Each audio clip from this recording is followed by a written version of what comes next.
দেখুন Google photo এটা কিন্তু আমার আপনার সবার ফোনেই আছে।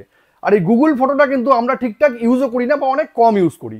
আর এই গুগল ফটোতেই কিন্তু ৩-৪ রকমের এত দারুণ দারুণ ফিচার্স লুকিয়ে আছে, যে ফিচার্সগুলো দেখলে আপনিও কিন্তু অবাক হয়ে যাবেন। দেখুন এই জন্য কিন্তু প্রথমেই আপনাকে চলে যেতে হবে গুগল ফটোজে। এবার ফটোজে একটা ক্লিক করে নিন। ক্লিক করে নেওয়ার পর যে কোনো একটা ছবি আপনি সিলেক্ট করে নিতে হবে। একটা ছবি সিলেক্ট করে নিন। সিলেক্ট করে নেওয়ার পর এডিটে চলে যান। এবার এডিটে ক্লিক করলে কিন্তু এখানে অনেকগুলো অপশন আসবে। এবার চলে যেতে হবে টুলে। টুলে ক্লিক করে নিন। টুলে ক্লিক করার পর দেখুন অনেকগুলো অপশন আছে। এখানে পোর্ট্রেট লাইট, এখানে লাইট আপনি বাড়াতে কমাতে পারবেন। সেকেন্ড হচ্ছে ব্লার।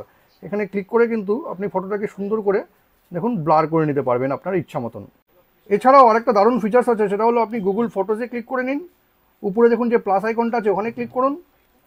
ক্লিক করে নেওয়ার পর দেখুন এখানে একটা সিনেমেটিক ফটো বলে একটা অপশন আসবে, এখানে ক্লিক করুন। এখানে ক্লিক করে নেওয়ার পর যে কোনো একটা ফটো সিলেক্ট করে নিন। সিলেক্ট করে নিয়ে ক্রিয়েট করে দিন। ক্রিয়েট করে নেওয়ার পর একটু টাইম নেবে। টাইম নিয়ে নেওয়ার পর কিন্তু দেখুন ফটোটা এই দেখুন সিনেমেটিক করে নেওয়ার পর ফটোটা কত সুন্দরভাবে কিন্তু আসছে। আপনিও কিন্তু আপনার ফোনে গুগল ফটোতে এই সমস্ত ফিচার্স কিন্তু ইউজ করতে পারবেন। এছাড়াও একটা দারুণ ফিচার্স আছে, সেটা হলো ম্যাজিক ইরেজার। এখানে ক্লিক করে নিন। ক্লিক করে নেওয়ার পর এই ফটোতে যে জিনিসটাকে আপনি জাস্ট ইরেজ করে দিতে হবে বা ডিলিট করে দিতে হবে, সেই জিনিসটাকে কিন্তু এইভাবে ঘষলেই কিন্তু দেখুন জিনিসটা কিন্তু খুব সুন্দরভাবে ইরেজ হয়ে যাবে। দেখুন জিনিসটা কিন্তু ইরেজ হয়ে গেল। গুগল ফটোর এই ফিচার্সগুলো যদি আপনাদের ভালো লেগে থাকে তবে কিন্তু এটাকে অবশ্যই শেয়ার করবেন। আর এরকম নতুন নতুন ইনফরমেটিভ ভিডিও পেতে প্লিজ সাবস্ক্রাইব আমার চ্যানেল সাবজেক্ট সম্রাটকে। Thank you.